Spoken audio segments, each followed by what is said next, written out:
한국교육과정평가원의 초대 원장이고 고려대학교 명예교수에 있는 박도수입니다. 저 화형식 시킨 사람도 있습니다. 노무현 정부 끝날 무렵까지는 제가 늘 관여를 해왔었습니다. 지금 같은 수정은 없앴으면 좋겠다. 거의 99% 달라졌습니다.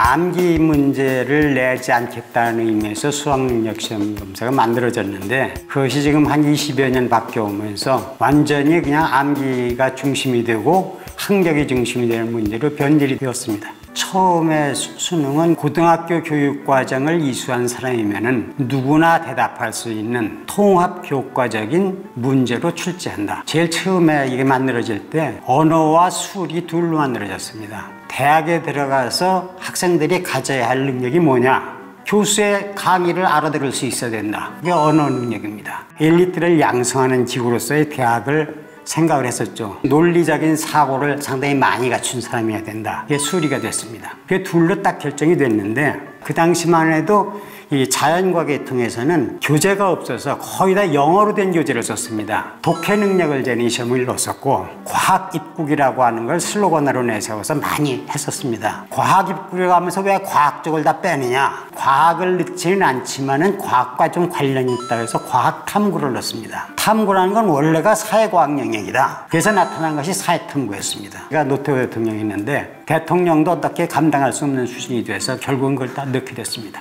대학 수학능력시험을 본다고 하니까 제일 먼저 반발이 학교 현장입니다. 선생님들이 그런 식으로 문제를 우리가 어떻게 가르치느냐. 저들 대답은 간단했습니다. 절대로 그건 그렇게 가르치지를 말아라. 그냥 고등학교 교육과정만 하면 되는 거다. 중요한 특징이 하나가 의무사항이 아니라고요. 수학능력시험은 대학에서 볼 수도 있고 안 볼 수도 있는 게 현재까지도 다 자율적으로 주어졌다고요. 정부에서 다만 대학에서 그런 문항을 만들기가 어려우니까 그런 문항을 만들어주고 쓰고 싶은 데는 써라. 그냥 그걸 가지고 다 대학에서 쓰는 거예요. 근데 왜 대학이 이렇게 쓰려고 하는 데는 또 이유가 있죠. 전국 단위 시험이라는 게 그거밖에 없어서 그렇습니다.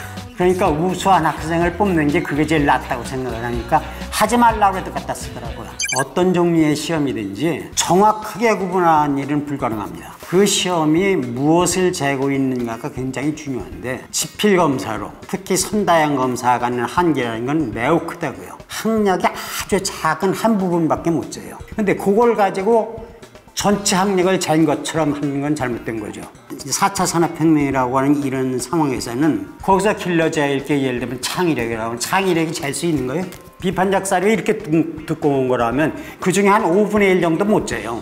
비판적이고 창의적이고 교양을 기르는 대학이라고 전제를 한다면 그러면 지금 같은 시험이 필요 없죠. 수능에 대한 모든 논의는 불행하게도 상위 몇 개 대학을 위한 논의만 계속한다고. 이번 수능 쉬웠느냐 어려웠느냐 맨날 언론이 그걸 따진다고요. 그건 따질 수 있는 게 아니에요. 교육과정평가원에 가서 자료를 보시면은 보통 몇십만이 시험을 보면 늘 전체 분포는 거의 정상분포에 가까워지게 돼 있습니다. 그럼 가장 잘 낸 시험 문제라고요. 어려우냐 쉬우냐를 상위 몇 개 대학을 중심으로 해서 계속 논의를 한다고요. 전국 모든 학생을 대해서 만들으라고 해놓고는. 그래서 제가 언론사한테 묻죠. 하위 30%에 대해서 혹시 관심 가져보고 몇 퍼센트 어디 있는지 봤느냐고요. 왜 그런 거면 이런 문제의 모든 출발점은 어디서부터 출발하고 있는 건 하면요. 대학 서열화에서 사실은 생기는 겁니다. 근데 대학 서열화를 가장 중요하게 만드는 게 뭔가 하면은 수능이라고요. 그래서 최근에는 국가 단위 시험은 좀 곤란하다. 그래서 예를 들면 불란서의 그 시험 같은 것만 하더라도 그 지역 단위로 하죠. 옛날로 돌아가서 뭐 한다고 하면은 지역 단위의 다양한 걸 만들어야 되는데 문제는 그런 걸 만들면은 대학에서 안 씁니다. 전국 단위 순서를 알기 위해서 보는데 그걸 안 한다 그러면 대학에서 안 쓰죠. 입학사정관제를 도입했을 때 제일 먼저 문제로 제기되는 게 그게 공정하냐. 제가 분명히 얘기하지만은 우리나라 어떤 것에서도 완전히 공정을 담보하는 제도는 없습니다.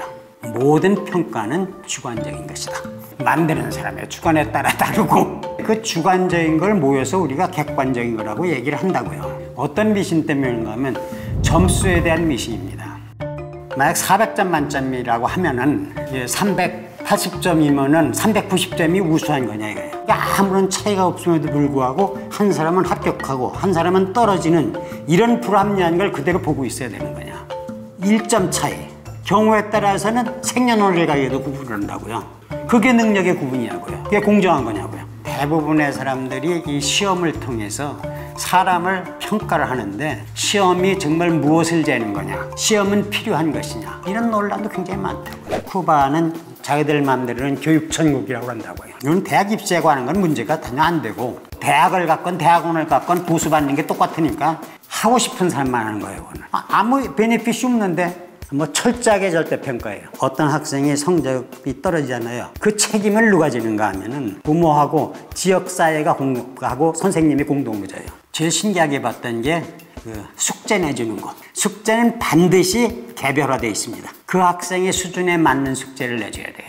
그러니까 뭐 전혀 다르죠.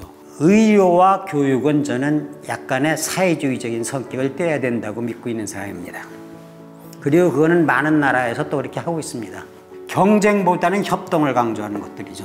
근데 우리의 경우도 지금 1년에 180몇 명씩 죽어가고 있다고요. 입시 때문에.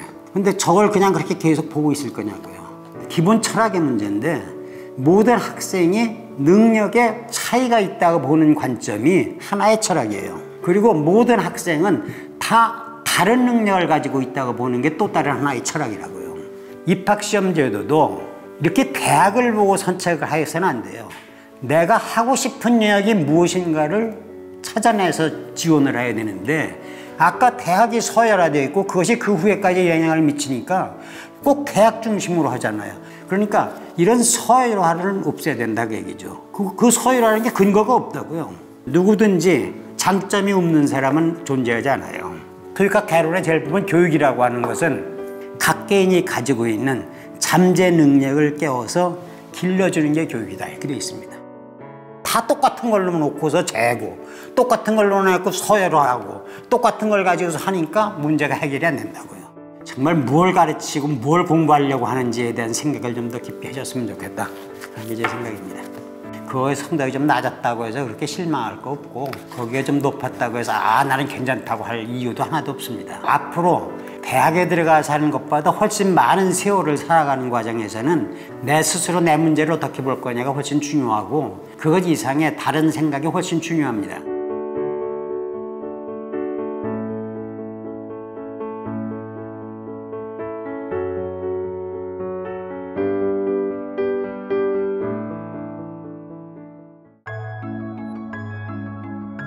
여기 변화를 만들어가는 서울 시민들이 있습니다.